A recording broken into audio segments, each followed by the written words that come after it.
Südamlikud tervitused, armsad valgusolendid ja tere tulemast Valguse kanalile. Mina olen Kaia-Liisa Reinut. Ja täna jõululaupäeval on mul teile väga head uudised. See on tõeline jõulukingitus, ma arvan. Ja mul on tunne, et selle jõulukingituse oleme me kõik endale teinud inimkonnana tervenisti kollektiivselt. Enne kui ma nende heade uudisteni jõuan, ma loen teile ette ühe artikli, mis peaks ilmuma Õhtulehes. Seoses sellega, ma täpselt kuupäeva ei tea, millal see ilmub, aga seoses sellega, et minult paluti infot või paluti, et ma kirjutaks mõne sõnaga või mõne lausega, mis on oodata siis aastal 2021. Ja ma kirjutasin selle talvisel pööripäeval 21. detsembril. Ja see kõlab nii. Mida on oodata aastal 2021? Võib-olla oleks kõige õigem meie lähitulevikku kirjeldada ühe lausega, mis tuli mulle täiesti kindla teadmisena juba 7. jaanuaril 2020. Ja see teadmine oli selline. Meie maailm ei saa mitte kunagi enam olema endine. Paljud teavad, et ma ei tegele ei ennustamisega ega ka mingisuguse maagiaga. Ja põhjus on selles, et kuna tulevik loob end üha uuesti ja uuesti iga järgneva sekundiga, siis tegelikult saab kirjeldada vaid neid tõenäosusi ja ajaliine, mis on nii-öelda õhus ja kõige tõenäolisemalt täpselt sel hetkel, kui neid vaadeldakse ja kui neile tähelepanu pööratakse. Ja praegusel juhul on aasta 2021 nähtav allpool kirjeldatuna just talvisel, eriti väekal pööripäeval 21. detsember 2020. Me kõik teame, milline on olnud aasta 2020. Mitte ainult meie väiksele Eestile, vaid kogu maailmale. Ja seejuures on oluline teada ja tähele panna, et see, kuidas asjad meile tunduvad olevat, pole sugugi need, kuidas nad on olnud aastasadu ja aastatuhandeid ning on ka praegu. Juba ainuüksi sellepärast saab aasta 2021 olema väga paljudele üllatuste rohke ning avalikuks tuleb palju sellist infot, mis šokeerib ja raputab tervet inimkonda. Need protsessid, mis on inimkonna eest olnud varjatud siiamaani, tulevad järk-järgult ilmsiks ja esimestelt saladustelt tõmmatakse loorid juba detsembri 2020 lõpus.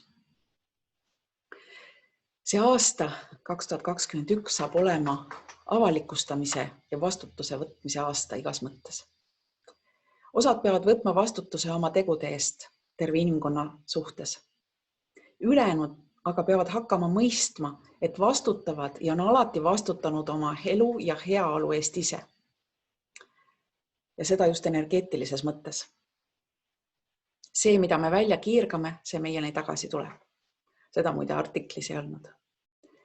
Ja lihtsam on sellest kõigest aru saada, kui hakata maailma vaatama energia, sageduse ja vibratsiooni seisukohalt. Täpselt seda sama rääkis omal ajal ka Nikola Tesla. Seega see pole mitte midagi uut. Lihtsalt nüüd on aeg seda ka rakendama hakata.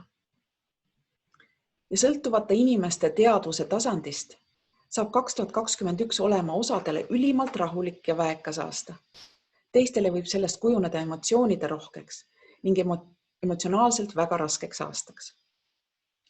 Lähimad kuud saavad olema vägagi huvitavad ning kõige tähtsam on selle kõige juures jääda rahulikuks ning keskenduda nendele asjadele, mis teist kõige rohkem õnne, rahulolu ja head tunnet tekitavad. Ja soe soovitus edaspidiseks. Aastal 2021 ärge üllatuge mitte millegi üle ning võtke tulevik vastu avatud südamega, täis armastust, tänulikkust, mõistmist ja kaastunnet. Kaia-Liisa. Sellise artikli kirjutasin ja ma tahan teile täna öelda sinna lisaks mõned sellised märksõnad, mõned kuupäevad, mis ma üldiselt kuupäevi ei avalda tavaliselt, sest kuupäevad ei ole kunagi kindlad, aga ma ikkagi mingid ajaperioodid annaks välja, sest need on enam-vähem peaaegu juba kindlad. Ja kui ei ole, siis õige varsti saavad need teoks. Ja esimene selline väga hea jõuluüllatus on see, et selle aasta jõuludel ehk siis alates tänasest 24. detsembrist 4 päeva on pangad kinni. Ja pangad on kinni sellepärast, et on pühad, eks ju. Aga nad on kinni ka sellepärast, et toimub üleminek Nesarale ja Kesarale. Ja suure tõenäosusega, ehk siis väga-väga suure tõenäosusega avaldatakse või avalikustatakse Nesara 27. detsembril ehk siis esimesel tööpäeval pärast pühi ja õigemini 28. ikka, 28. esmaspäeval ja Kesara suure tõenäosusega 1. jaanuaril. Ja see on tõeline kingitus. See on esimest korda see aeg või need jõulud ja see uus aasta, mida ma pärast täiskasvanuks saamist või pärast lapse iga päriselt ootan. Ma ootan seda niimoodi ja isegi kui ei lähe, siis ma lähe täpselt nii, siis ma tean, et tegelikult see on siin kohe tulemas lähinädalate jooksul. Ja veel üks tore kuupäev saab olema 20. jaanuar 2021. No esiteks juba sellepärast, et see on mu abikaasa sünnipäev ja see on see päev, kus mu abikaasa saab minuga üheealiseks ja seda igal aastal.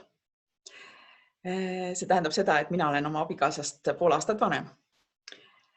Aga see, mis toimub nagu maailma tasandil, on see, et sellel päeval annutatakse Donald Trump presidendiks ja mitte aktsiaselts või korporatsioon Ameerika Ühendriigid presidendiks, vaid Ameerika riigi presidendiks. Ja kui keegi nüüd õudusega mõtleb selle peale, siis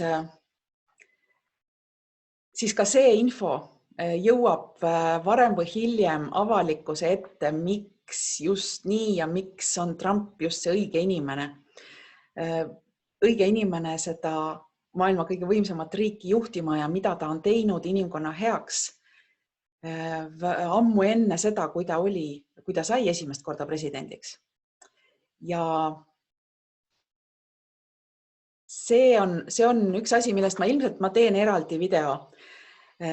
Ma ei taha täna selle teemaga konkreetselt tegeleda, aga sellest edasi hakkavad tõenäoliselt märtsikuus toimuma avalikud tribunalid,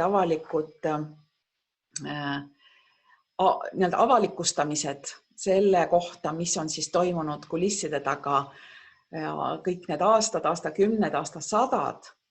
Ja see on see koht või see punkt, kus info hakkab nagu laviinidena välja tulema järk-järgult, sest kui korraga kõik see asi inimeste ette paisata, siis mitte keegi ei võta seda võib-olla niimoodi omaks, sest seda infot on tohutult palju, te ei kujuta ette, mis info ja millisel tasandil. See on füüsilisel tasandil, see on energeetilisel tasandil, see on galaktilisel tasandil, kõik asjad, kogu informatsioon kõige kohta alates ajaloost, tõelisest ajaloost, kõikidest asjadest, mis on vaja ümber kirjutada ja mida me oleme siiamaani, mida meil on lastud uskuda sellisena, nagu me usume. Tuleb välja, et see kõik on vale ja tõde tuleb selle aasta jooksul, õigemini selle 2021. aasta jooksul ilmsiks. Ja suvi saab olema tore ja sisuliselt septembriks saame hakata oma uut maailma armastuse ajastut tõeliselt üles ehitama. Nii et käärige ka käised ülesse, tööd saab olema väga-väga palju. Ja kõige tähtsam on see, et me oleme nüüdsest alates alati ka külluses. Iga inimene planeedil Maa elab tulevikus külluses ja kõik, mida me vajame, on see, mida me taotleme oma mõtetega ja mida puhtamad on mõtted, mida puhtamad on need eesmärgid ja mida rohkem me püüame enda tegevusega maailma teenida, inimkonda teenida, seda suuremaid vahendeid, mille antakse selle jaoks, et see toimiks kõige suuremaks hüvanguks. Nii et mina soovin teile häid pühi ja kusjuures jõulud on ka üks neid asju, mis tõenäoliselt lähevad ümberkirjutamisele või ümbermõtestamisele ja aasta lõpupühad saavad tulevikus olema suure tõenäosusega teistsugused kui siiamaani. Nii et veel kord, ilusaid pühi ja laske sellel kõigel tulla armastuse ja tänulikkusega. Mina kohtun teiega õige pea jälle Valguse kanalil.